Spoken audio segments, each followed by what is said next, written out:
paz do Senhor Jesus. Se possível, abra sua Bíblia comigo. Colossenses capítulo 3.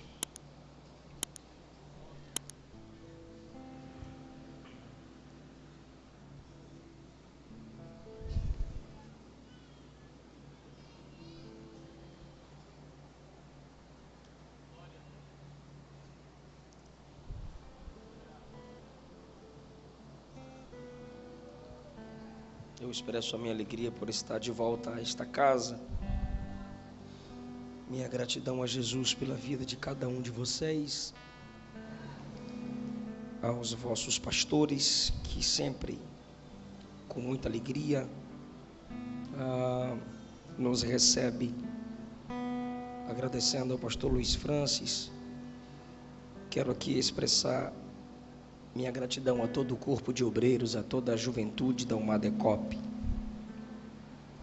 Colossenses capítulo 3, o texto escolhido como base para o tema dessa festa. Pastor, por favor.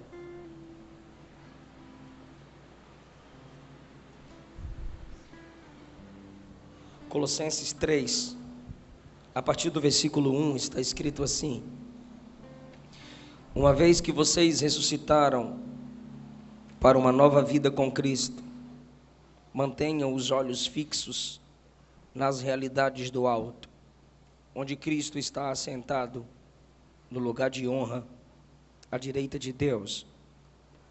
Pensem nas coisas do alto e não nas coisas da terra, pois vocês morreram para esta vida. E agora a sua verdadeira vida está escondida com Cristo em Deus. E quando Cristo, que é a sua vida, for revelado ao mundo inteiro, vocês participarão de sua glória. Você crê nisso, irmão? Tomem o seu assento, os irmãos que estão em pé. Eu queria, se possível, mais um pouquinho de volume aqui. Parece que meu retorno baixou. Os irmãos estão me ouvindo bem? Então,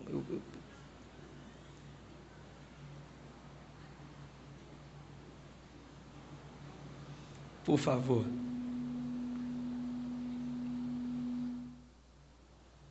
Queridos irmãos, nós, ao meditarmos na carta de Paulo aos Colossenses, percebemos que Paulo doutrina a igreja, ou seja, ele ensina a igreja, a partir do capítulo de número 1, quando Cristo é o centro de todo o Evangelho. Cristo é o centro de toda a criação, no capítulo 1. Ele é o centro ou a fonte da liberdade da igreja, no capítulo 2. E esta liberdade se trata da não necessidade de submeter-se aos costumes da lei para se ter certeza da salvação.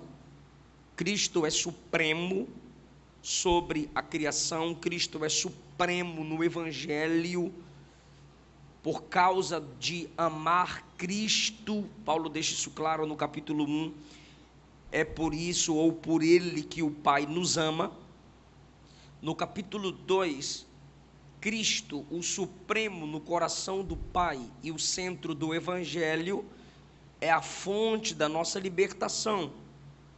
Nossa liberdade está nele, ou seja, quem estiver em Cristo está livre de submeter-se aos ditames, às regras do Antigo Testamento para se ter certeza da sua salvação, porque tudo aquilo apontava para Cristo, em Cristo se tornou realidade. Pela nossa fé nele, tomamos posse daquilo que era simplesmente símbolos. Por exemplo, o tabernáculo era a representatividade da habitação de Deus entre o povo. Mas depois da encarnação de Cristo, quem era o tabernáculo de Deus entre os homens? Jesus. João capítulo 1, quando diz que Jesus habitou entre nós, irmãos, eu estou pregando numa carta paulina, e se você não me der a sua atenção, vai ficar difícil da gente se identificar na pregação da palavra. Se possível, se esforce para focar aqui na minha pessoa, pois é daqui que vai sair a pregação. Amém? Amém? Não? Dizendo que no capítulo 2, Cristo é a fonte da nossa liberdade, ou seja, em Cristo somos livres da necessidade de nos submetermos às regras da lei para termos certeza da salvação. Paulo diz que somos livres nele, ou seja, quando cremos em Cristo como nosso único Senhor e Salvador, não há mais uma necessidade exigida da parte de Deus que venhamos nos submeter aos costumes do Antigo Testamento para termos certeza da nossa salvação. E eu dei um exemplo, o primeiro exemplo, tabernáculo. Era necessário que todo homem se aproximasse do tabernáculo, viesse até o sacerdote, oferecesse um animal, para que esse animal fosse morto pelo pecado daquele homem que trouxe o animal. Mas em João capítulo 1 diz que Jesus habitou entre nós. A palavra habitou ali é tabernáculo. Não precisamos mais de um tabernáculo como no Antigo Testamento para nos sentirmos cultuando diante de Deus. Jesus disse em João capítulo 4 que a adoração verdadeira é em espírito e em verdade.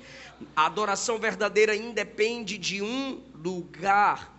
Pastor, então para que a gente tem o templo? Para que a gente tem o prédio? Para te proteger da chuva, do sol, para a gente prestar mais atenção no culto, no pregador, no louvor, e para não incomodar a vizinhança, para a gente ter um local fixo, para termos mais liberdade, para cultuarmos ao Senhor. Mas na sua casa, na sua cama, diante da sua mesa, na sua garagem, no seu quarto, no seu carro, depois da vinda de Cristo em espírito, você pode adorar em qualquer lugar. Não necessitamos mais apresentar sacrifícios pela salvação. Você não jejua para ser salvo, você não se veste como crente para ser salvo, você não para de mentir para ser salvo. Tudo isso você faz porque já é salvo. É nisso que consiste a nossa liberdade em Cristo, que Paulo trata no capítulo 2. Eu digo isso porque alguns irmãos isolam, alguns pregadores isolam Colossenses 2 para dizer: somos livres em Cristo. Está no texto, a partir do versículo 6, que a nossa liberdade está em Jesus. Não sei se vocês já ouviram falar daquela igreja A Casa, em Goiânia. Um dos problemas daquela igreja é levar ceia na balada, ou seja, enquanto a ceia é para os filhos que se assentam à mesa, eles estavam levando o símbolo da comunhão do corpo de Cristo para o que a Bíblia chama de cães, lobos, ímpios, que não nasceram de Deus. E um outro problema daquela igreja, como eu já tive em muitas agendas com o pastor daquela igreja, era cantor itinerante. Eu tinha o número dele, no WhatsApp eu estava bloqueado, então eu mandei um SMS. Por quê? Porque haviam 2 irmãos meus que congregavam lá, e eu recebi o link de uma das pregações dele num culto de ceia, quando ele isolou Atos dos Apóstolos, capítulo 28, a Bíblia dizendo assim: e Paulo, com liberdade, pregava o reino de Deus. Ele colocou na parede o termo Paulo com liberdade pregava o reino de Deus e disse: está vendo? Nós temos liberdade para pregar o reino. Isso quer dizer que nós podemos usar qualquer forma para pregarmos o reino. E aí começou a cantar no púlpito: a música é o amor. E o texto usado foi: Paulo pregava o reino de Deus com liberdade. E esses crentes que ficam dizendo que tem que cantar hino de crente é porque estão aprisionados. Mas nós estamos pregando como Paulo, em liberdade. Aí eu chamei o amado no SMS, falei, o que foi isso aqui, meu irmão? Ele disse, quer me ensinar, professor? Eu disse, quero. Aí ele mandou o texto para mim, o texto base é Atos 28, e Paulo pregava em liberdade. Falei, pois é, em liberdade, é porque ele não estava mais preso. É porque as correntes não estavam mais nas mãos dele. Ele não estava mais acorrentado a soldados. E outra coisa, essa liberdade era limitada, ele não podia sair na rua pregando, ele estava livre em casa. As pessoas vinham em casa e ali na casa ele pregava em liberdade. Porque para Paulo, até estando dentro de casa, a sua casa era um púlpito para ele pregar o evangelho. Aquilo ali não está mandando você se submeter aos ditames mundanos, aos estilos mundanos, a músicas mundanas e cantar no púlpito da igreja porque agora você é livre. Não, quando você se entrega para Jesus, querido, você só troca de Senhor. Você era servo de Satanás, agora você é serva e servo de Jesus. É Ele que manda, é Ele que controla. Alguém pode dar glória a Deus? Essa é a nossa liberdade em Cristo. Olha o que Paulo diz a partir do 13. Vocês estavam mortos em pecados, vocês estavam na incircuncisão de sua natureza humana, porque no Antigo Testamento, quem não era circuncidado era incircunciso. O incircunciso era aquele que não tinha aliança com o povo de Deus. E quem não tinha aliança com o povo de Deus, também não tinha aliança com Deus. Então Deus deu vida a vocês, Cristo perdoou os seus pecados. Liberdade dos pecados e não para pecar.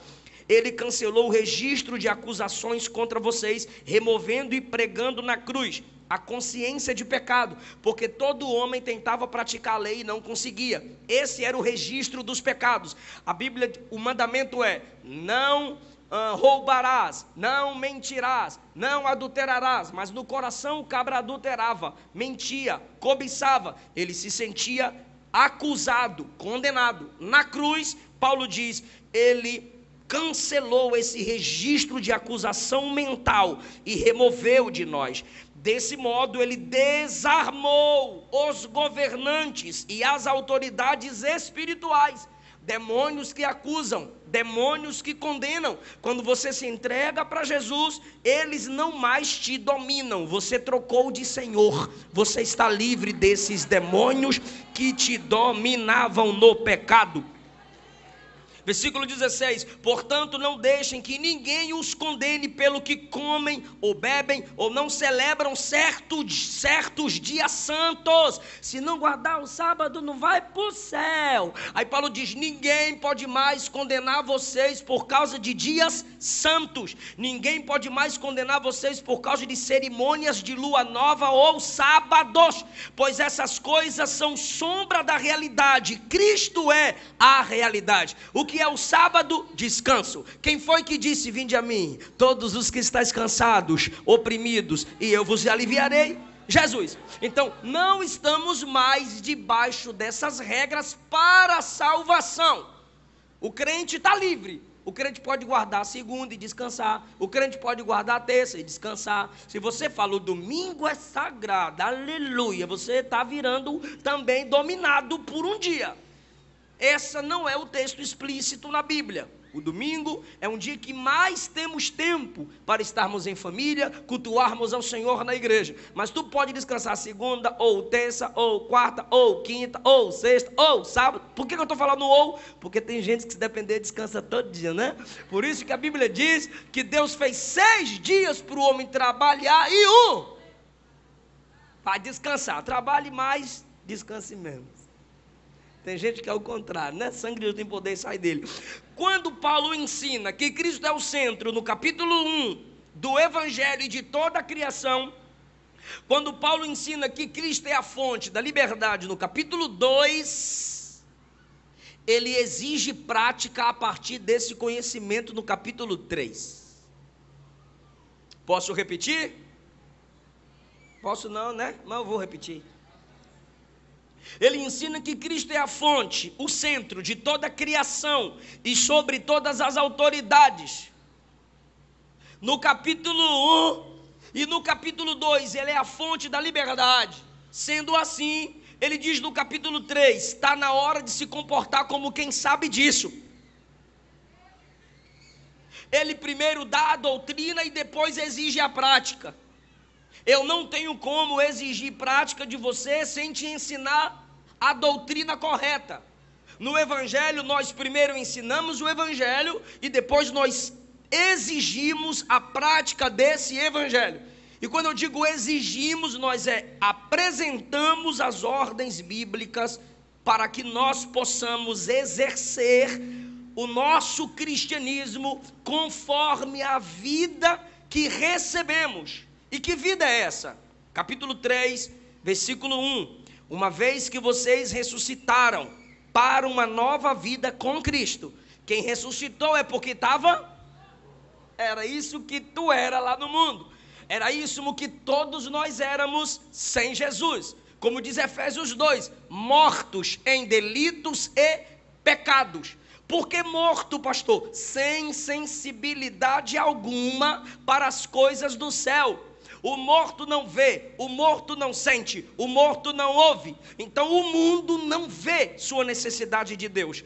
O mundo não ouve por si mesmo a palavra de Deus. O mundo não sente desejo pelas coisas de Deus, porque estão mortos. E aí vem Romanos 10, 17. A fé vem pelo ouvir. E o ouvir pela palavra de Deus. Olha só, a fé vem pelo ouvir, e o ouvir a palavra de Deus vem pela palavra de Deus.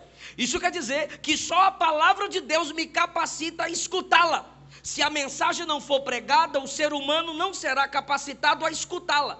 Então não é simplesmente, cala a boca, senta que eu vou pregar. Se Deus decretar juízo sobre alguém aqui, que há muito tempo diz não para Jesus, diz não para o Evangelho, eu posso pregar 2 horas, e Deus não vai permitir que a palavra abra seus ouvidos, porque ele está debaixo de juízo, como Deus fez com Faraó. Mas olha o que Paulo diz, a fé vem pelo ouvir, e o ouvir vem pela palavra. Se não tiver palavra de Deus, o homem é incapaz de ouvir. Então não basta ter ouvido para ouvir a palavra.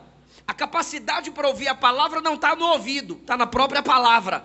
Então, o homem não diz assim, eu ouvi a palavra, por isso eu me converti. Não. A capacidade para ouvir a palavra vem da própria palavra e não de seus ouvidos, dos seus sentidos físicos. Por quê? Porque todo homem sem Deus está morto em delitos e pecados, morte espiritual. Mas a palavra é pregada, e quando Deus tem misericórdia, e quando a igreja intercede para Deus abrir o coração, a palavra do Evangelho entra, abre os sentidos espirituais, abre os ouvidos espirituais, o espírito do homem começa a ter sede de Deus, fome de Deus, se entrega para Jesus, e aí ele é ressuscitado. Mais uma vez, fala comigo, ressuscitados. Se ressuscitou é porque estava. Aí, lembre-se de Jesus ressuscitando mortos. Jesus ressuscitou uma menina, mulher, filha de Jairo. Jesus ressuscitou um menino, macho, filho da viúva lá da cidade de Naim. Então entenda, um menino e uma menina ressuscitados. Por quê? Porque o pecado atingiu também crianças. Jesus ressuscitou a Lázaro, coroa, porque o pecado também atingiu os adultos e as crianças. A menina tinha acabado de morrer. O menino já tinha morrido há um tempinho a mais. Não importa a idade das pessoas, todas elas estão debaixo de pecado, logo já estão mortas espiritualmente, são dependentes da graça. Jesus ressuscita menino e menina, mostrando que independente do sexo, e se você é contra falar a palavra sexo para identificar as pessoas, é porque você já faz parte do grupo do todes. Então Jesus ressuscitou menina e um menino, sexo feminino, sexo masculino. Isso quer dizer que ele não faz acepção de pessoas para salvar. Homem, mulher, criança, ele salva, ele liberta, ele ressuscita, ele transforma. Lázaro já tinha quantos dias de morto? 4 dias, já estava cheirando mal. Ô gente, meu Deus, essa historinha da EBD, Lázaro já estava, até eu estou errando, Lázaro estava morto há quantos dias? 4. E a menina tinha acabado de morrer. Lázaro já cheirava mal. E a menina já estava apodrecendo? Não. Então você olha para o nenê, você olha para a criança e diz: olha, um anjo, só se estiver dormindo. Aí você diz: não tem pecado. Tem sim. Gênesis capítulo 8, versículo 20 diz que o homem é mau desde o seu nascimento, desde a sua meninice. Davi disse no Salmo 51: em pecado fui formado. Jó capítulo 14: não pode exigir pureza de quem já nasce impuro. Ah, pastor, mas meu filho é filho da promessa, pastor. Isaac também era, nasceu em pecado. Sansão também era, nasceu em pecado. Todos que nasceram de homens na Bíblia nasceram debaixo de pecado. Só um nasceu santo, viveu em santidade, morreu e ressuscitou e está à direita do Pai. Só um nasceu santo, santo, santo. Fala o nome dele: Jesus. Todo mundo já nasce morto espiritualmente, debaixo de pecado. Por isso que Jesus ressuscitou essas 3 classes: menino, menina e homem velho, que já estava cheirando mal. Não importa o grau da pecaminosidade, porque há níveis sim de pecaminosidade na Bíblia, sim. Jesus disse em Lucas 10: se aquela cidade tivesse ouvido o meu evangelho, se converteriam. Mas como vocês não ouviram, a rejeição de vocês, Cafarnaum, Corazim, a rejeição de vocês ao meu evangelho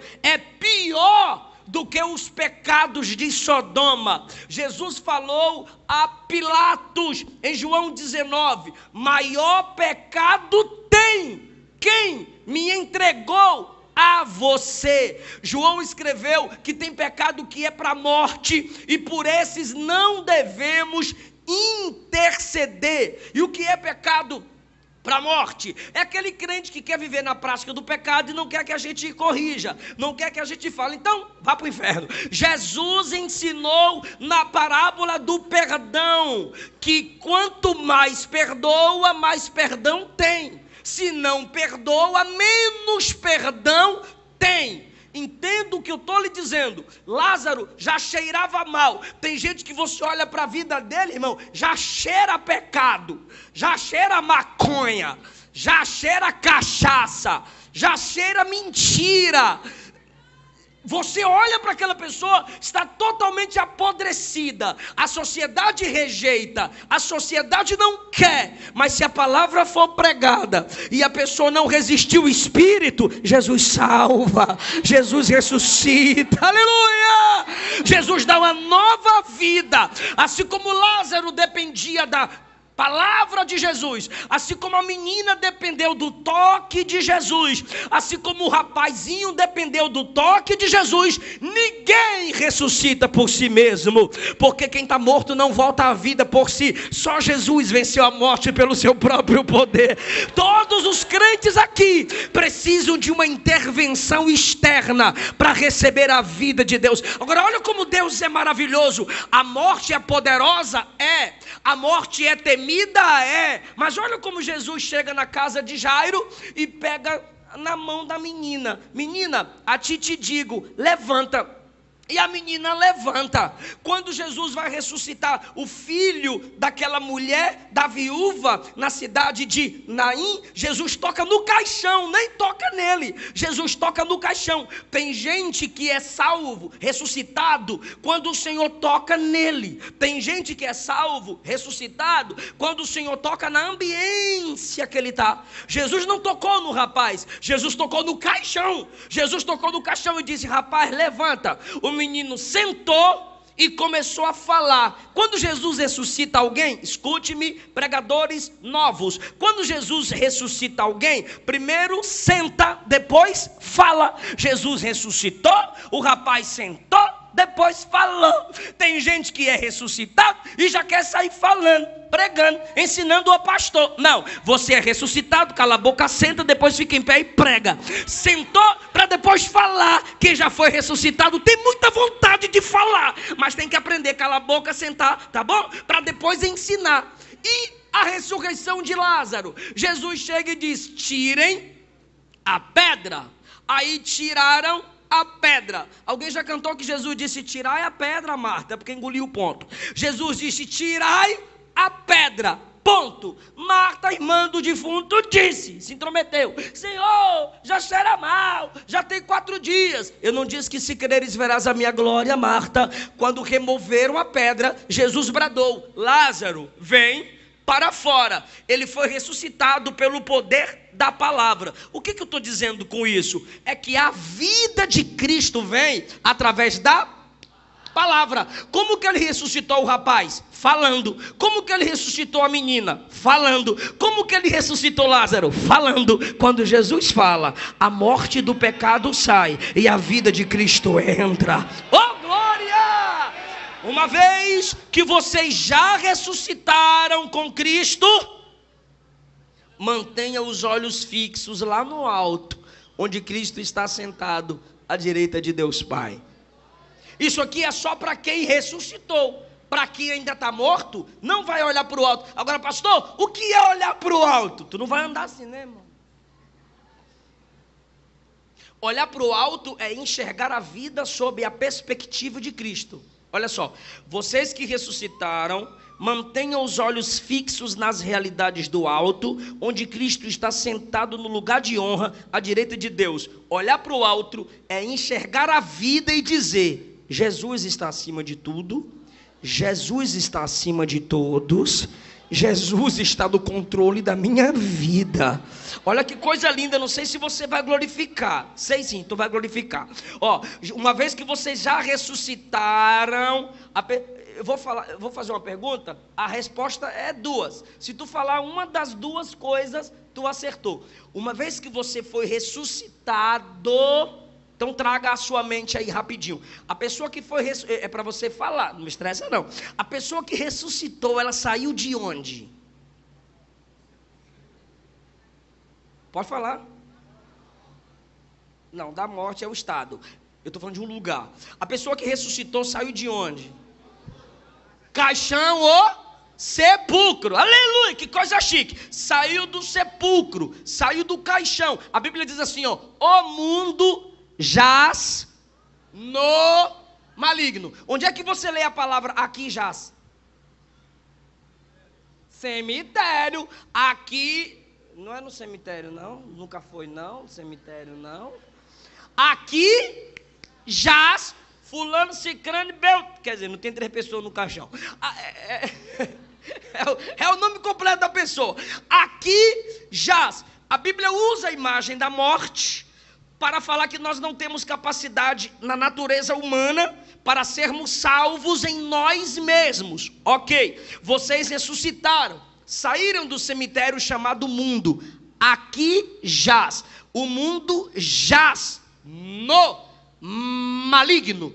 Todas as pessoas que estão debaixo do sistema mundano estão dentro de um cemitério. E esse cemitério é o maligno. Ou seja, você que não tem Jesus como seu único Senhor e Salvador, não é o capeta que está em você, é você que está no capeta. O diabo é seu caixão.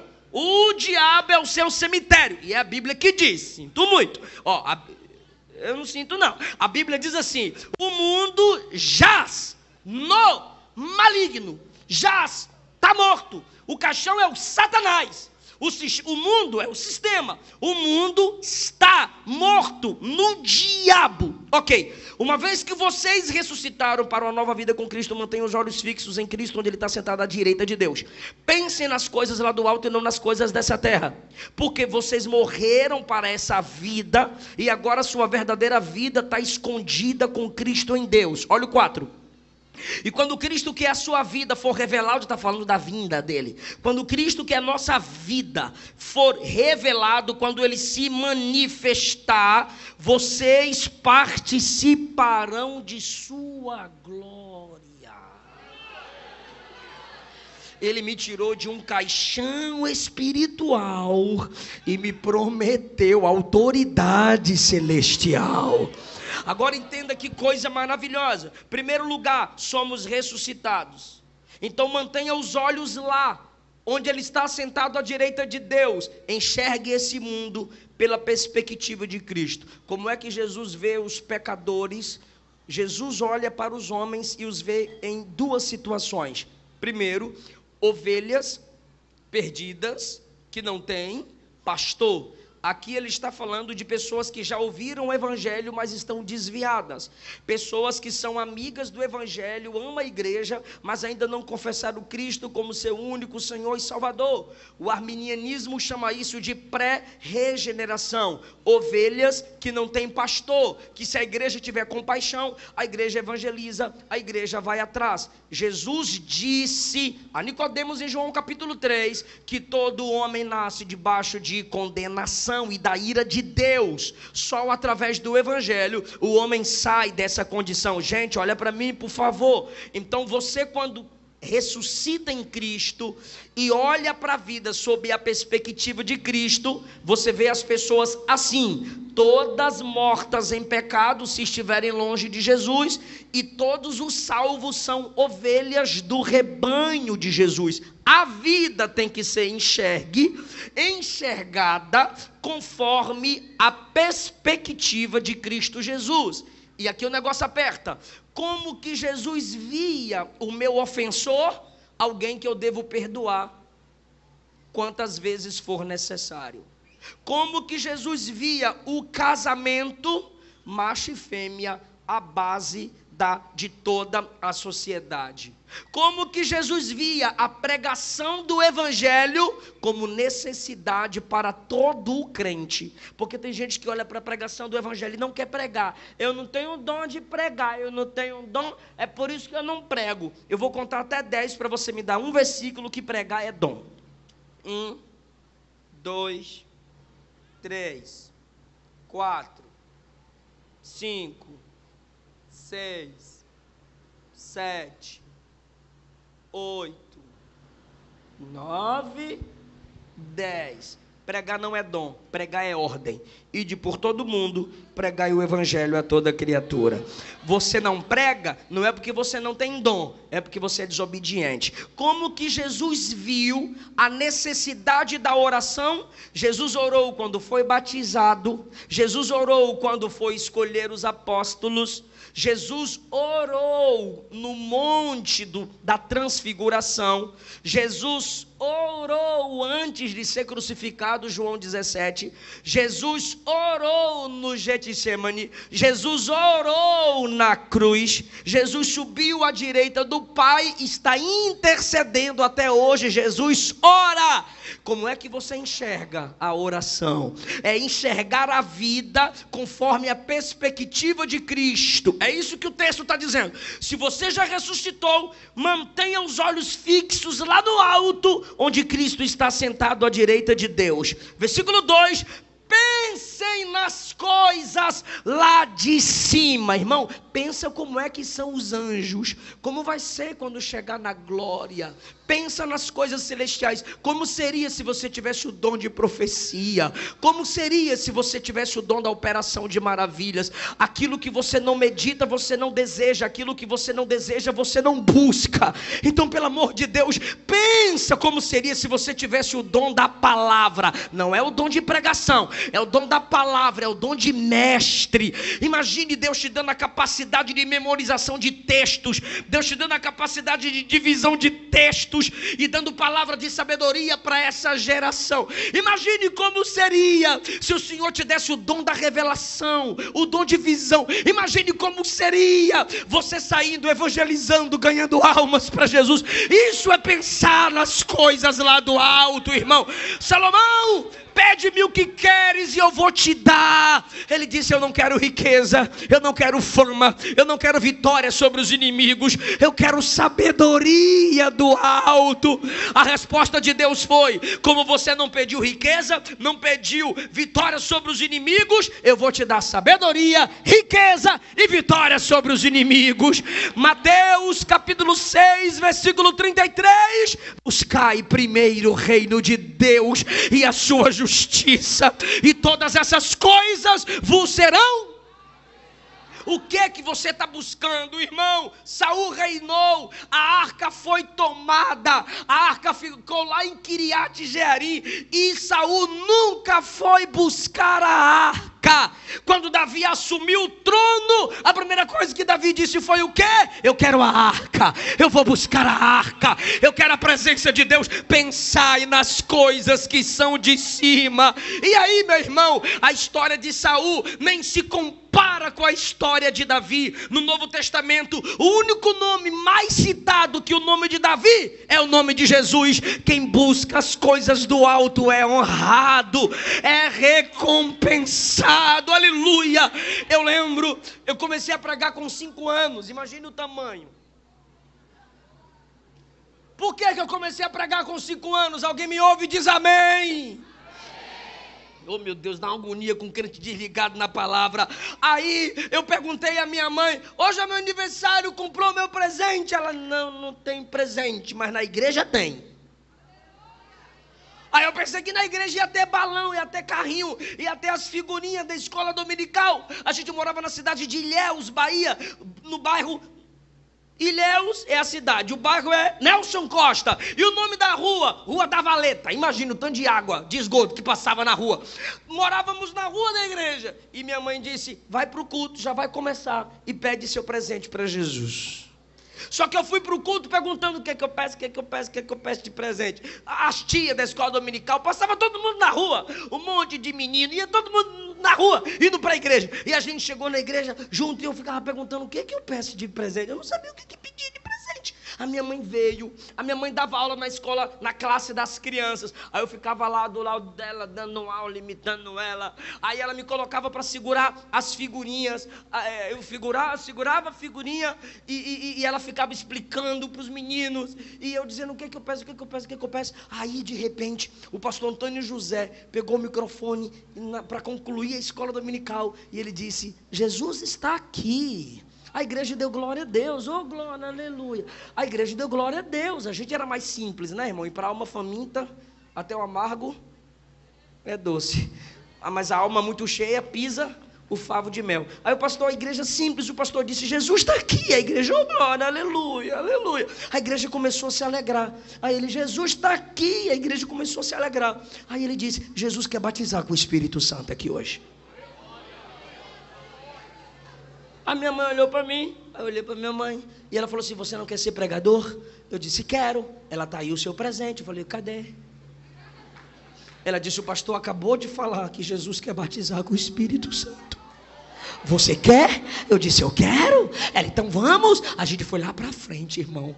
Um monte de gente veio, mas ninguém foi batizado. Era o dia, deu. Aí estava todo mundo lá na frente, e eu orando: Jesus me batiza, Jesus me batiza. Eu quero ser pregador, Jesus me batiza. Imagina aquele pedaço de gente dizendo que queria ser batizado, irmão. E o pastor via que eu ficava vermelhinho de chorar, desejando o batismo. Ele mandou um obreiro me pegar no colo. O obreiro desceu, me pegou no colo. O púlpito era de tijolo mesmo. O obreiro desceu, me pegou, me trouxe nos braços, e eu dava glória, chorando, desejando ser batizado. Glória, glória, glória. O pastor me colocou em cima do púlpito, me abraçou, colocou a mão na minha cabeça e ministrou o batismo com o Espírito na minha vida. Quando ele ministrou o revestimento de poder sobre mim, eu fui cheio do Espírito Santo. Eu comecei a falar em outras línguas. Quando ele colocou o microfone, a igreja começou a ouvir que Eliseu estava falando em línguas. A igreja inteira incendiou no poder do Espírito, e ele profetizou: eis aqui um novo profeta para essa nação. Ai, irmão, a partir daquele momento eu comecei a pregar, a falar em línguas, e estou até hoje pregando o evangelho. Busca as coisas lá do alto. É as coisas do alto que devem ocupar a mente da igreja. Você dorme tarde, durmo, pastor, fazendo o quê? Não fala não. Eu lembro quando eu ia para a escola, 12, 13 anos, eu levava o caderno e a Bíblia. Eu já vi alguém criticando no YouTube quando eu falei isso, porque eu ia pregar e eu ganhei uma bicicleta. Aí eu pedia, o meu primo que estudava na mesma escola, me levava de bike. E enquanto ele me levava na bike, eu ia sentado e apoiava a minha Bíblia no guidão. E ia lendo ele. Aí alguém comentou lá, criticando no YouTube, como que você vai lendo se a bicicleta estava em alta velocidade? É só segurar a página, bestalhado. Aí eu segurava aqui no guidão e ia lendo a Bíblia. No intervalo, irmão, eu tomava um monte de bolada na cara, porque os meninos iam jogar bola e eu sentava num cantinho, na quadra, e ia ler a Bíblia. Meu pai passou 13 anos afastado do evangelho, e era uma lâmpada só, aquelas assim fluorescente, grandona, para iluminar a casa toda. Imagina o tamanho da casa.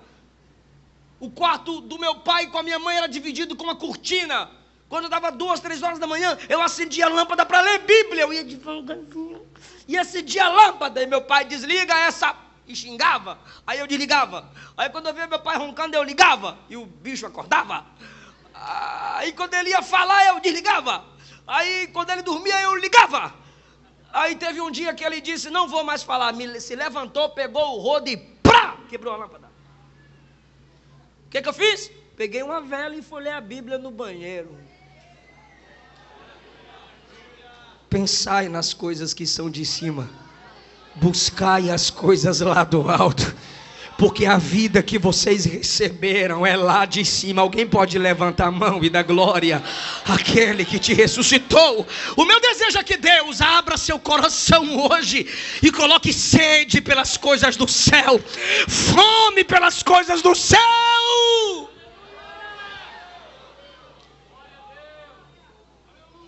Aleluia.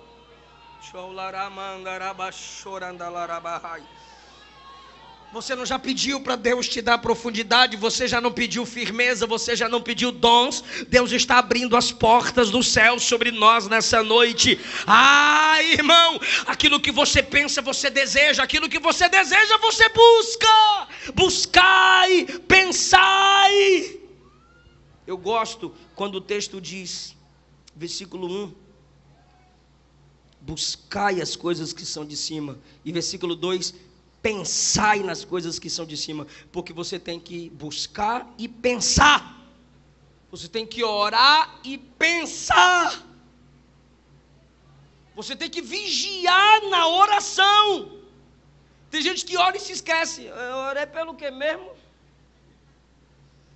Buscai, pensai. Tem gente que busca muito, mas não pensa nada. Ora muito, tem muita unção, mas não reflete um texto da Bíblia. Aí fica aí dizendo, e Paulo pregou em liberdade. Ora muito, mas não pensa nada. E Deus não te deu só joelho, Deus te deu cabeça.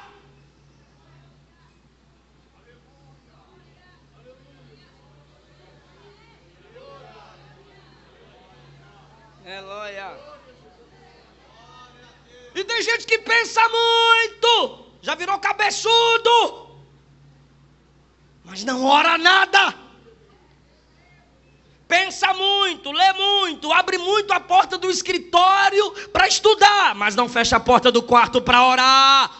Pensa muito, mas não busca nada. Mas o equilíbrio é buscai, pensai. Buscai, pensai. Buscai, galeria, pensai. Obreiros, buscai, pensai. Jovens, uma decope. Buscai, pensai. Jesus disse, errais porque não conheceis as escrituras. Ficou feio. Errais porque não conheceis as escrituras. Conhecer as escrituras, pensar e conhecer o poder de Deus, ficou feio. Conhecer as escrituras, pensar e conhecer o poder de Deus, buscar. Atos capítulo 6, os apóstolos disseram, nós perseveraremos no ministério da palavra e na oração. Pensar, palavra, e buscar, oração. Pedro escreveu: crescei na, buscar e no pensar. É o equilíbrio. Martin Lloyd Jones viu alguém perguntar para um pastor: pastor, qual é mais importante, orar ou ler a Bíblia? E o pastor disse: eu respondo perguntando: qual asa do pássaro é mais importante, a esquerda ou a direita? Aí o cabra disse: essa é fácil, as duas. O pastor disse: a resposta está aí. Pensem nas coisas lá do alto. Mantenham-se focados nas coisas de cima e não nas coisas da terra. Focado. Não é que tu não vai pensar em sua saúde, trabalhar, estudar, casar, formar uma família. Não, é focar, priorizar as coisas de cima. Por quê? Porque vocês morreram para a natureza carnal. O que é esta vida? Irmão, eu estou caminhando para a conclusão. Só que pregar textos paulinos, e não fui eu que dei o tema, foi vocês. Está aqui, ó. Colossenses 3. Quem mandou dar esse tema? Vocês morreram para essa vida. Pergunta para mim, que vida? Pensem nas coisas do alto e não nas coisas dessa terra. Diga, quais coisas? Posso falar? Me dá uma versão mais antiga. A minha está muito atual. Pode ser essa aqui, está mais perto. Obrigado, pastor. Pastor, o que é que são as coisas desta vida? O que é que são as coisas desta terra? Bora apanhar mais um pouquinho. Mortificai os vossos membros que estão sobre a terra. Fecha esses olhos quando passar a piriguete.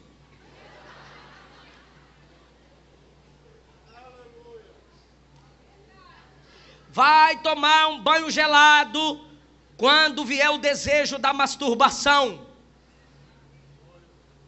E deixa um tempo. O pai tem que ajudar também. Ei, já passou de 1 minuto. Passa a senha do seu e-mail para sua família te ajudar. Chegou pornografia lá, mamãe vai dizer: toma vergonha na cara, menino. O pai vai dizer: isso não é coisa de crente olhar não, rapaz. Mortificai os vossos membros que estão sobre a terra. Você era morto espiritualmente, aí recebeu a vida de Cristo. Aí agora que você recebeu a vida de Cristo, você tem que matar alguns desejos carnais que ficam vivos em você. E o que são essas coisas, pastor, dessa terra e dessa vida? A prostituição, sexo fora do casamento, sexo antes do casamento, impureza, pensamentos impuros, apetite desordenado, é ter muito de tudo, sem controle em nada.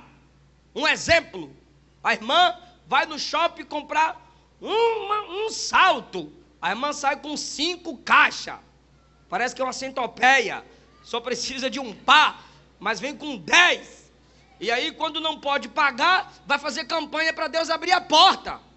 Em nome de Jesus eu vou pagar. Jesus diz: no meu nome não, vá comprar no teu. Já sujou o teu, quer sujar o meu? A vil concupiscência, sabe o que é isso? Desejos descontrolados. Pastor, eu estou namorando, eu estou com muito desejo na minha namorada. Parabéns, macho. O errado é desejar macho.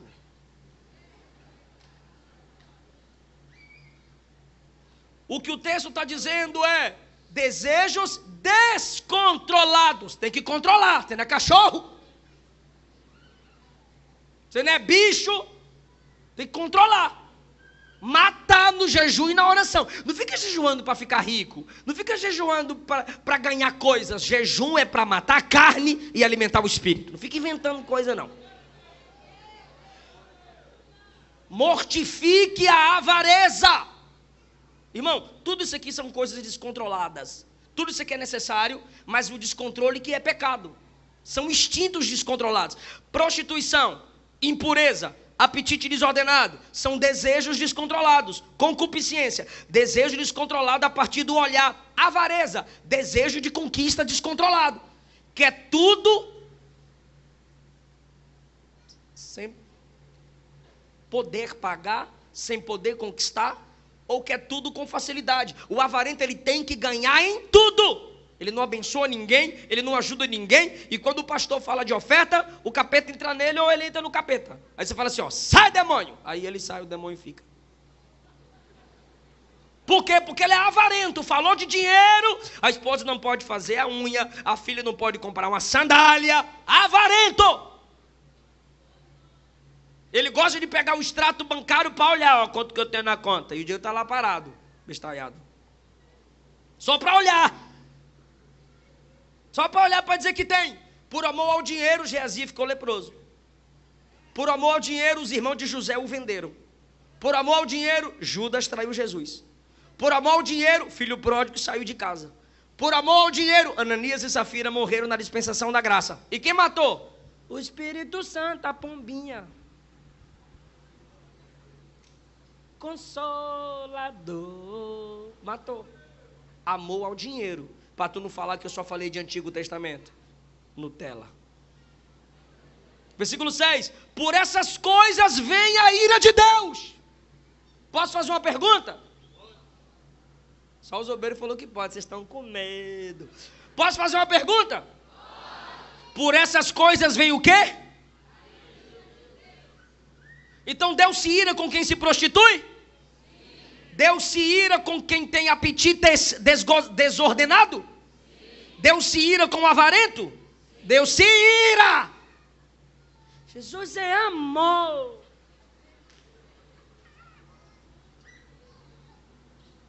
Sobre os filhos da desobediência. Você não é filho da desobediência. Mas se você se prostitui, você está desobedecendo. Se você é avarento, você está desobedecendo. Então a ira de Deus vai te alcançar.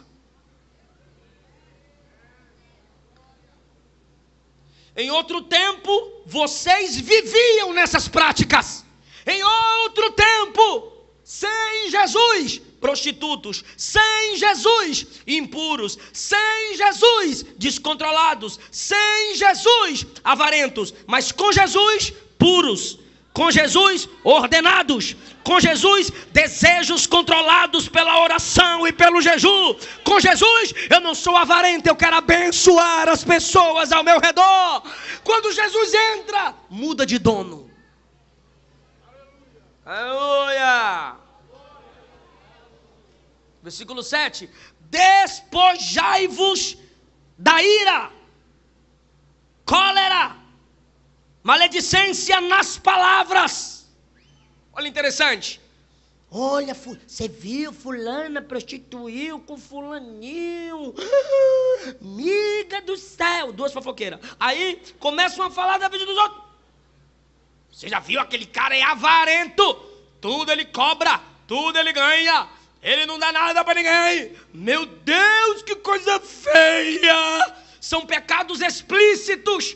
Pecados condenáveis. Mas tem uns pecadinhos que a gente vai acumulando bem devagarzinho e daqui a pouco a gente está bem gordinho deles. Versículo 8. Despojai-vos de tudo.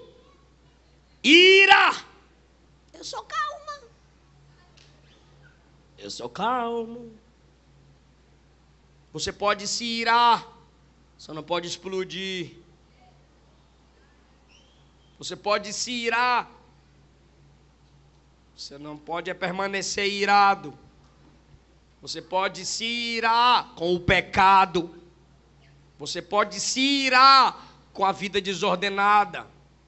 Mas você tem que se despojar. Olha o que Paulo diz. Da ira que é cólera. É uma ira que te faz agredir sua esposa. Vai preso, varão. Que é isso, varão? Vai preso. Denuncia, viu, minha irmã? A cólera que te faz espancar os seus filhos e não corrigi-los. Eu não sou contra a palminha não, irmão. A Bíblia fala que a vara tira estutice do coração da criança. Agora espancar murro na cara, chutar é cólera.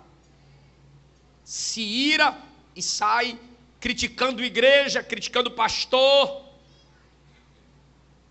Tu é macho mesmo? Sou. Fala na cara. Tu é mulher mesmo? Sou. Chama e fala na cara, abre a Bíblia, bora conversar como crente. Se não, não é a ira de Jesus lá no templo. É cólera, é pecado. Livrai-vos da maledicência das palavras. Não sabe o que aconteceu e fica espalhando falsas notícias. Não conhece a pessoa e já julga pelo que pensa. Julga pela aparência e está falando. Quando morrer vai 2 caixões, um teu e um da língua. Maledicente. Livrai-vos das palavras torpes, das palavras podres da vossa boca. Tudo isso, Paulo está dizendo, são coisas da terra, são coisas mundanas, são coisas carnais. E ele está escrevendo para a igreja. Vou fazer uma pergunta. Ele está escrevendo para ímpios ou para a igreja? Para a igreja. Um pastor estava pregando nas cartas de Paulo, que fala, todos esses pecados estão nas cartas de Paulo. Todas as igrejas recebem essas instruções de pecado. Aí o pastor pregou uma série das cartas de Paulo. É difícil pregar nas cartas de Paulo, irmão. É complicado. Aí, principalmente pelos crentes Nutella, net crente, web crente, YouTube bobo, bestalhados. Esses crentes chegam depois do culto e reclamam com o pastor. Pastor, esses pecados não são da igreja. Esses pecados são do mundo. Os pecados dos crentes são diferentes. O pastor falou, é verdade, são diferentes, são piores. Por que piores? Porque conhecem o evangelho. Porque conhecem a verdade. E o julgamento de Deus virá na medida do conhecimento que você tem da verdade. Então tu que está aqui hoje, tu não é mais inocente. Vocês, versículo 9, eu estou encerrando, calma neném. Versículo 9, não mintais uns aos outros. Não mente. Agora perceba como que Paulo está me responsabilizando. Você tem que mortificar.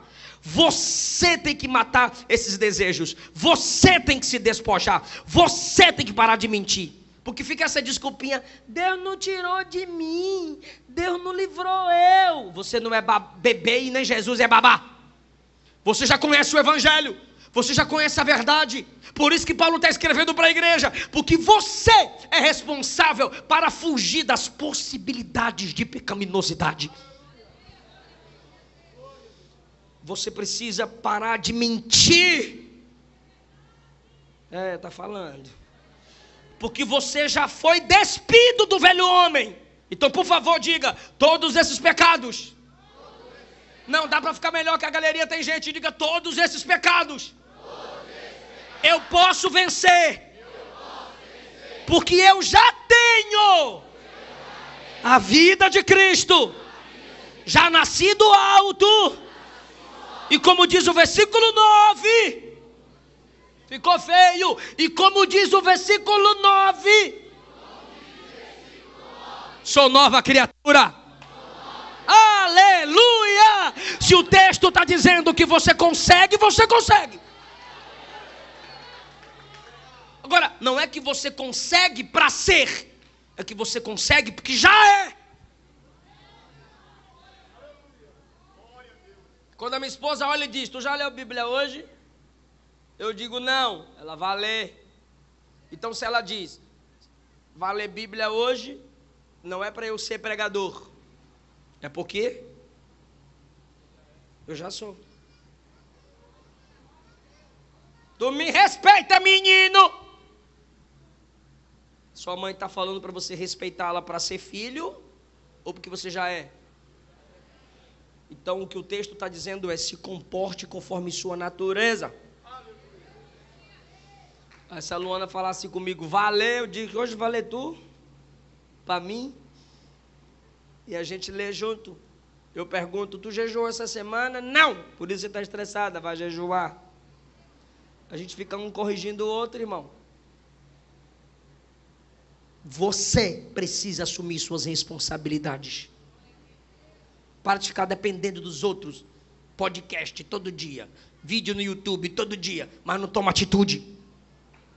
Enche a mente, mas não pratica com a vida.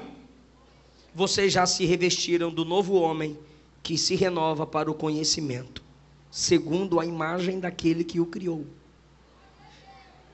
Diga, segundo a imagem daquele que o criou. A palavra segundo aqui significa conforme a imagem de quem te criou. Ou seja, eu estou encerrando agora. Cada vez que você vai despojando desses pecados, você vai se tornando parecido com o seu Criador. Aleluia! A gente volta lá para o jardim. Por quê, irmão? Porque nós fomos criados segundo a imagem e semelhança. Aí o pecado entrou no mundo, a imagem e a semelhança do homem com Deus foi desfigurada. Aí Jesus vem, paga o preço pela nossa salvação, envia o Espírito Santo, envia a palavra, e a palavra vai te ensinando a se despojar de tudo isso. Quando você se despoja, você volta à essência do jardim, você vai sendo santificado, e o Espírito Santo vai te tornando semelhante a Jesus. E quando o Espírito te torna semelhante a Jesus, isso significa que você tem completamente dentro de você a vida de Jesus. Eu queria encerrar para explicar isso com o último versículo, posso? Vocês estão projetando? Projeta para mim o último texto de Colossenses 3. Deixa eu ver se é o último mesmo. Não é não, é o 17. Colossenses 3, 17. Colossenses 3,17. As meninas já estão lendo, mulher agoniada, né? Colossenses 3,17. Toda a igreja, 1, 2, 3.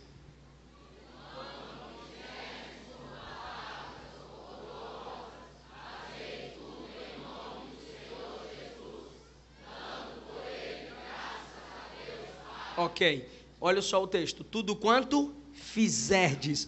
Capítulos 1 e 2, Paulo não exige prática. Paulo não diz fizer, Paulo não diz despoje, Paulo não diz não minta, porque no 1 e 2 ele está doutrinando, ensinando. A gente confundiu as coisas, principalmente na Assembleia de Deus. A gente ia para o culto de doutrina, hoje é doutrina, eita, o pastor vai descer a lenha. Aí o pastor diz, não faça, não faça, não faça. Não, doutrina é abrir a Bíblia, explicar o texto, explicar o Evangelho. Isso é doutrina.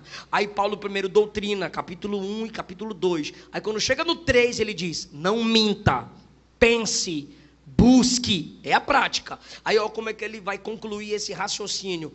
E tudo quanto você fizer, ou por palavras, ou por obras, faça tudo. Como assim, pastor, fazer tudo, falar tudo, em nome do Senhor? É aqui que a gente precisa guardar, nunca mais tu vai esquecer isso. Pelo amor de Deus, em nome de Jesus, por favor, por gentileza, fazer tudo, palavras ou obras, em nome de Jesus é o que você está falando, Jesus falaria? O que você está fazendo, Jesus faria? Se você não pensar assim, você nunca se arrepende. Irmão, deixa eu fazer uma pergunta para você. Você pode chegar, é uma pergunta, me responde. Você pode chegar lá na minha igreja, sem eu ter te enviado, e falar assim, eu vim aqui porque o pastor Eliseu Rodrigues me mandou representá-lo. Eu vou pregar aqui o que o pastor Eliseu mandou eu pregar, sem eu ter te mandado. Você pode fazer isso?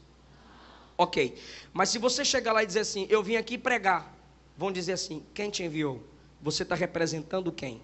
Aí você diz assim, representando o pastor Eliseu. Sabe o que você acabou de dizer? Eu estou aqui em o nome dele.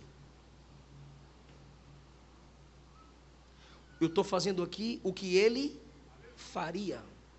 Se você é cantor, você envia alguém para te representar. Esse alguém vai ser o quê? Cantor. Se você é pastor, você envia alguém para te representar. Você só pode enviar quem? Fala. Um pastor. Só pastores representam, obreiros representam, músicos representam, só cristãos representam. Cristãos representam Cristo.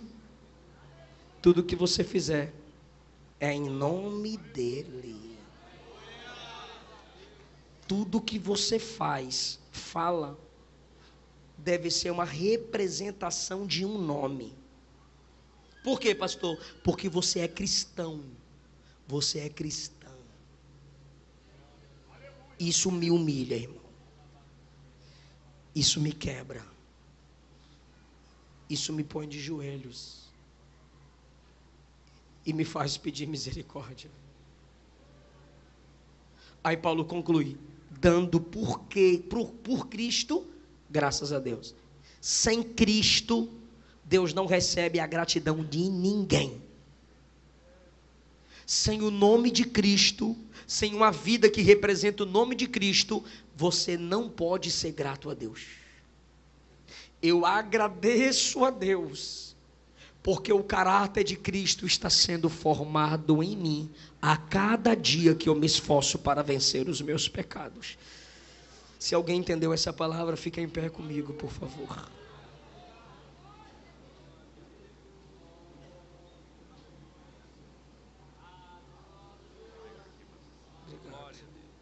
Senhor Jesus, eu preguei sua palavra.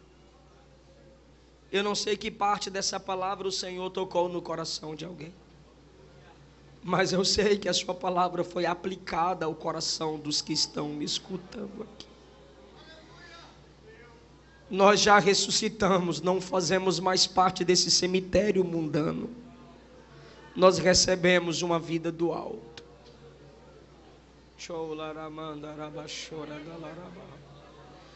Ah, Jesus, ajuda essa juventude a se comportar conforme a vida que recebeu.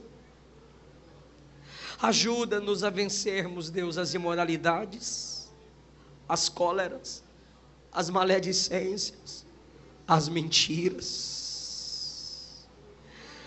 Ajuda-nos pelo poder da sua palavra. Pode baixar o som como estava bom. Ajuda-nos, ó Deus, a crescer em ti.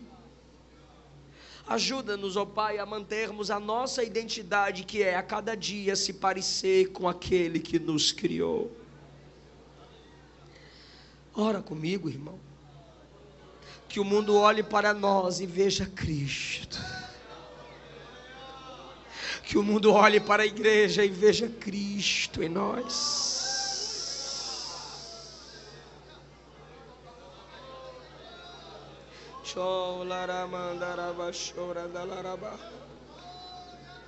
Todo mundo aqui quer ser melhor, Jesus. Ninguém aqui quer viver na prática do pecado que cometeu. Nos ajuda, Jesus.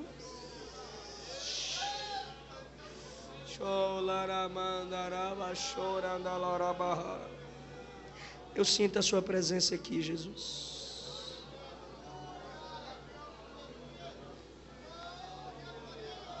Glorifica, irmão, porque está descendo força de Deus sobre sua vida agora. Você vai vencer a ira, você vai vencer a cólera, você vai vencer a maledicência, você vai vencer a avareza, você vai vencer a prostituição, vai vencer a imoralidade, vai vencer. Não para ser servo de Jesus, não para ser serva, mas porque você já é. Isso já faz parte de você, está dentro de você. Você recebeu essa capacidade. Bora cantar, irmão?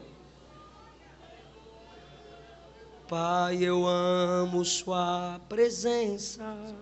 Mas depois que eu cantar.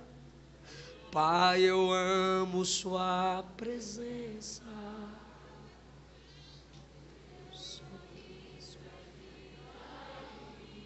Canta as irmãs. Eu seguro em sua mão. Confio. Que coisa linda, leva-me.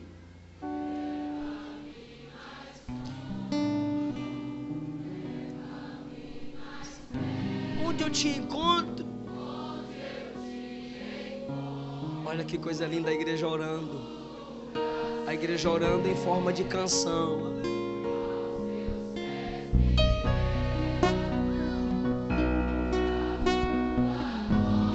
Quero ver.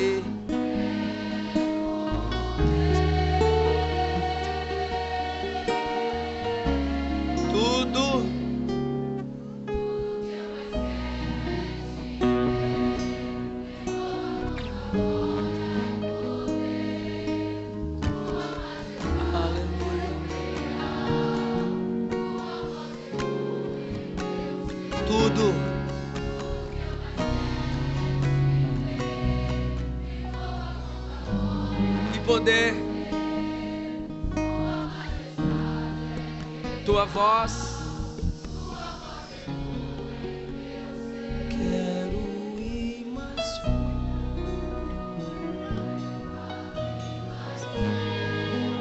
Quem deseja isso? Quem deseja isso?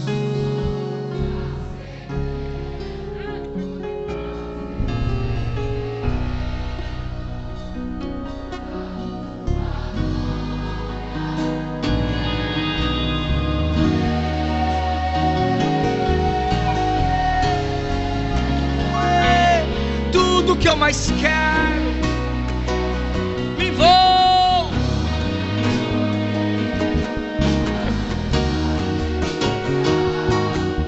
Aleluia!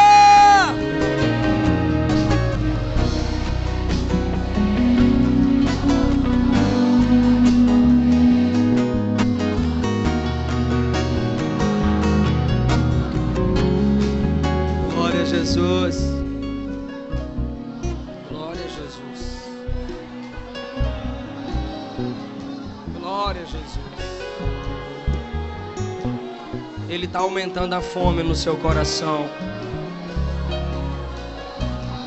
Ele está aumentando a sede pela presença dele no seu coração. Você vai sair daqui com vontade de ser mais crente, mais firme, mais bíblico, mais cheio.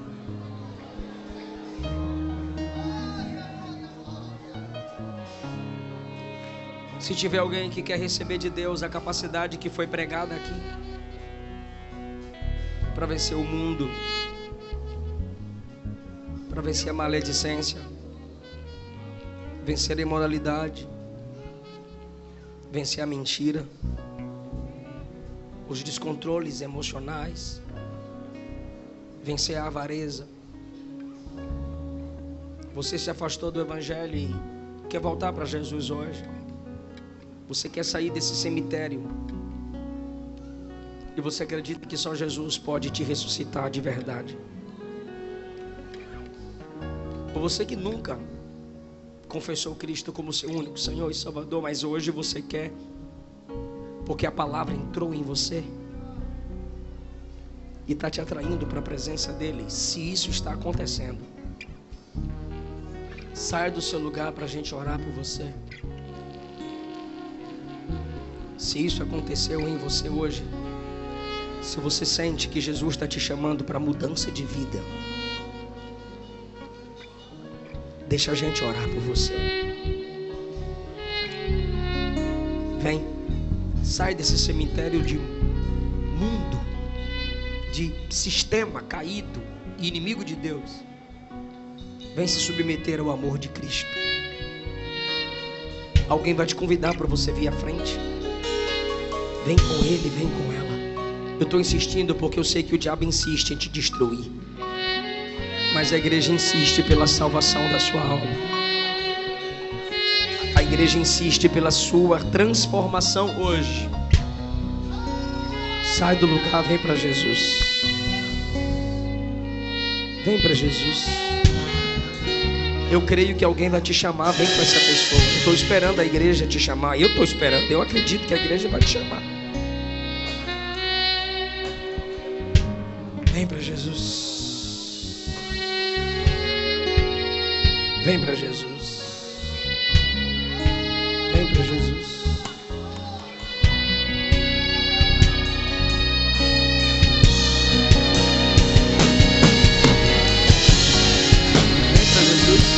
Vem para Jesus, chega aqui, ó.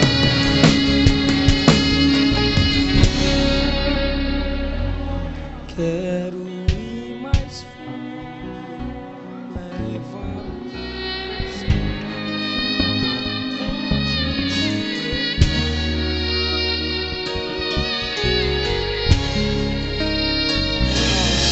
pés ninguém, pois a tua glória.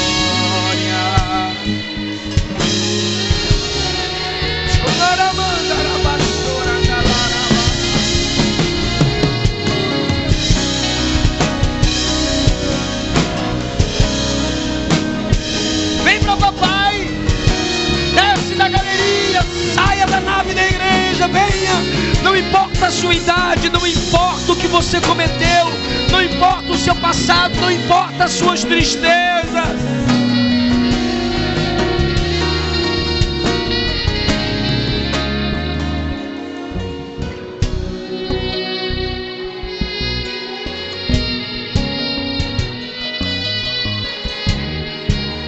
Vem para Jesus, não importa a idade, não importa o tempo da queda, não importa quanto tempo distanciado e longe de Deus. Vem para Jesus.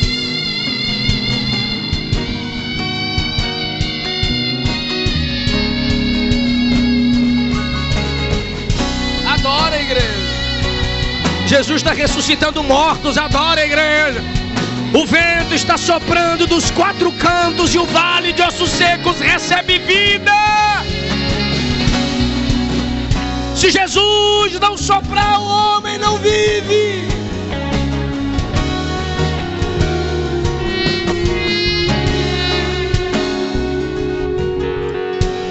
Pai, eu amo sua presença.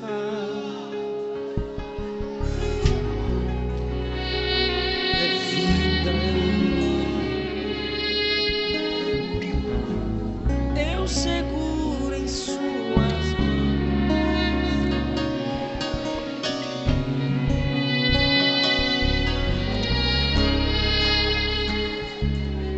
Pai, de novo. Pai, eu amo sua presença.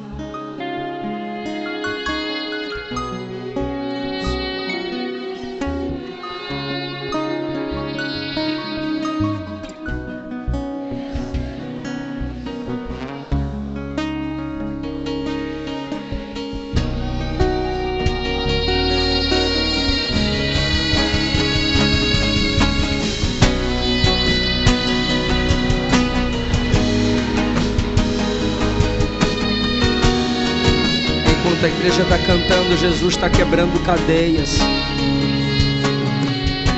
Deixa só a igreja, por favor, e vocês cantem também. Os músicos, os obreiros, a igreja, cante.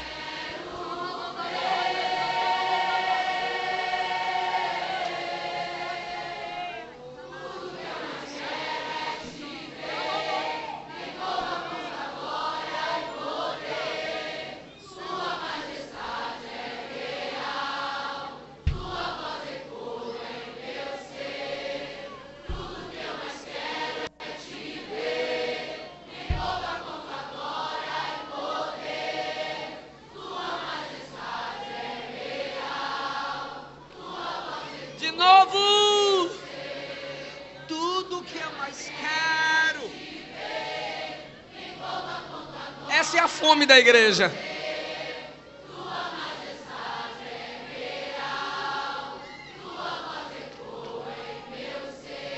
Amém? Não vai vir? Não vai vir? Pastor, vou deixar para depois. Não sei se haverá um depois.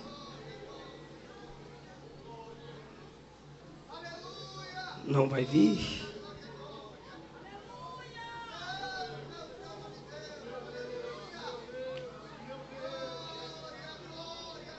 Vem para papai. Estenda as mãos, igreja.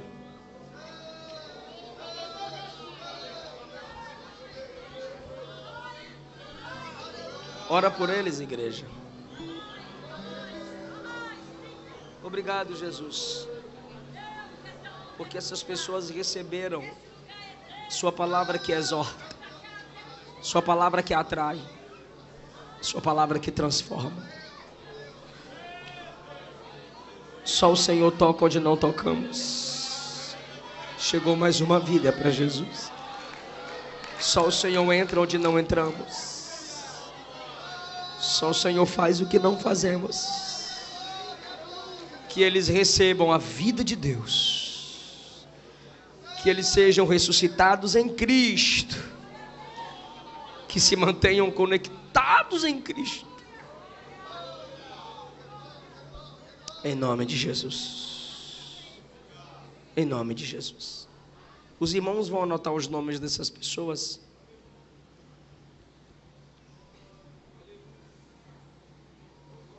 Por favor. Continua aqui, porque se assentem aqui nesse primeiro banco, por favor. Os nomes de vocês serão anotados para que a igreja possa te acompanhar, orar por você, te ajudar a crescer na palavra, pensar e buscar. Isso. Eu agradeço essa linda oportunidade em nome de Jesus.